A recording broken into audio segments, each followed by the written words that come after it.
توی این قسمت میخوایم درباره کودک و هیجانات صحبت کنیم. عنوان مطالبی که بیان شد راز داشتن فرزندان شاد هست. ما دوست داریم که فرزندانمون همیشه شاد باشن، ولی در واقعیت این امکان پذیر نیست. زمانی ما کودکانی سالم خواهیم داشت که بتونن تمام احساساتی رو که در درون اونها وجود داره رو تجربه کنن و از اونها گذر کنن. بنابراین راز اینکه فرزندان سالمی داشته باشیم این هست که اونها هیجاناتشون رو بشناسن و بتونن با اونها کنار بیان. خوشبختانه اطلاعات زیادی در مورد هیجانات و شناخت اونها وجود داره و ما از اون دوره‌ای که میگفتن مرد گریه نمیکنه یا یک خانم باوقار خانمی است که اصلا عصبانی نمیشه داریم عبور میکنیم و برای اینکه هم خودمون و هم کودکانمون به آرامش برسن و زندگی شادی رو تجربه کنن لازم هست که این هیجانات رو بشناسیم و به اونها کمک کنیم که با این هیجانات کنار بیان و از لحاظ عاطفی سالم باشن و زندگی سالمی رو تجربه کنن. منظور ما از هیجانات چی هست؟ هیجانات در واقع احساسات مختلفی هست که در وجود ما قرار داره و با بروز اتفاقات مختلف در وجود ما به وجود میاد. خب این احساسات در حالت کلی شامل 4 نوع احساسات هستند، از جمله غم، ترس، عصبانیت و خوشحالی. این 4 تا احساس اصلی که در وجود ما قرار داره و بقیه احساسات ترکیبی از این 4 احساس اصلی هست.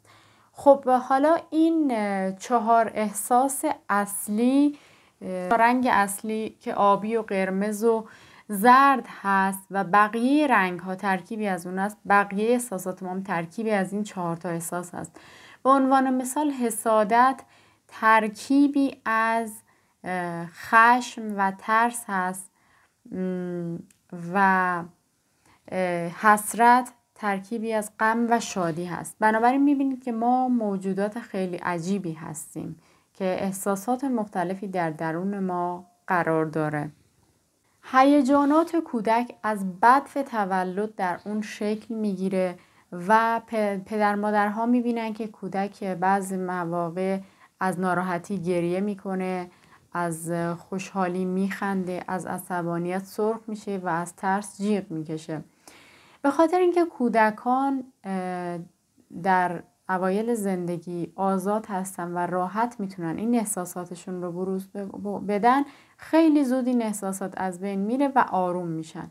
پدر و مادرها باید بتونن همینطور که کودکشون رشد میکنه یاد بگیرن که به اونها کمک کنن که چطور این احساسات مختلفشون رو خالی کنن، چطور با این احساساتشون برخورد کنن، راهی برای آزاد کردن این احساسات پیدا کنن، راه درستی رو.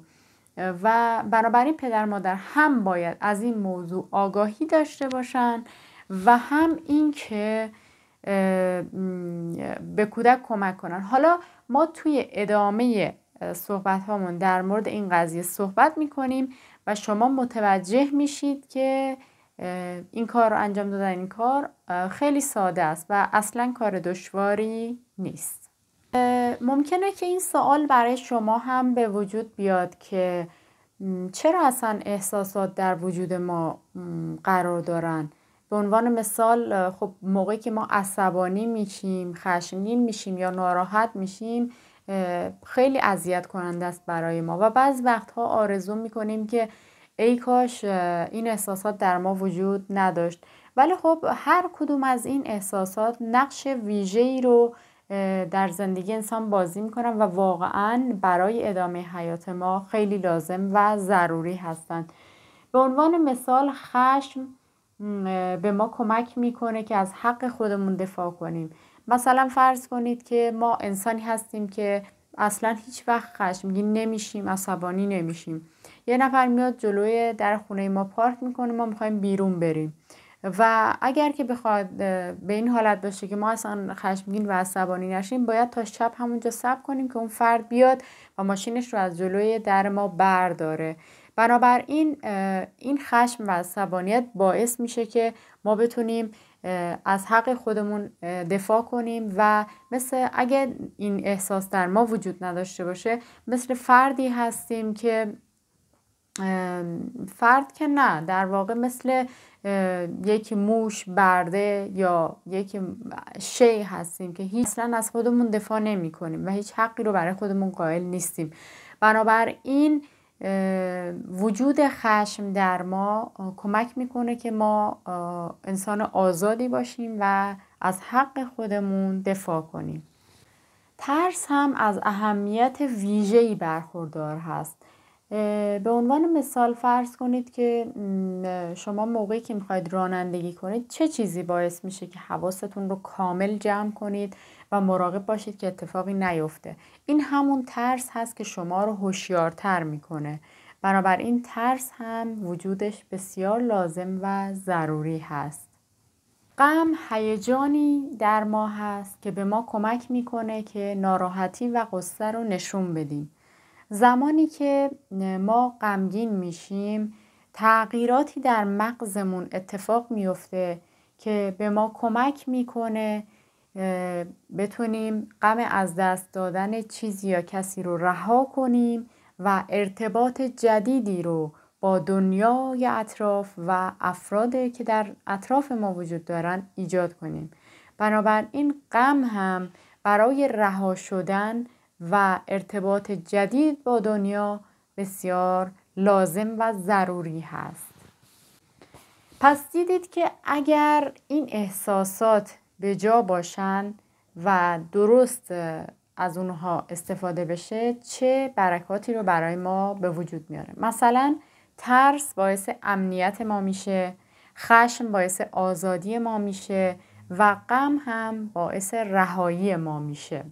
هر ستای این نتایج برای شادی و خوشحالی ما ضروری هست. هیجان چهارم یعنی خوشحالی زمانی به وجود میاد که اون ستا هیجان دیگه ما یعنی ترس، خشم و غم به درستی در ارتباط با دیگران و دنیای اطرافمون برآورده شده باشه.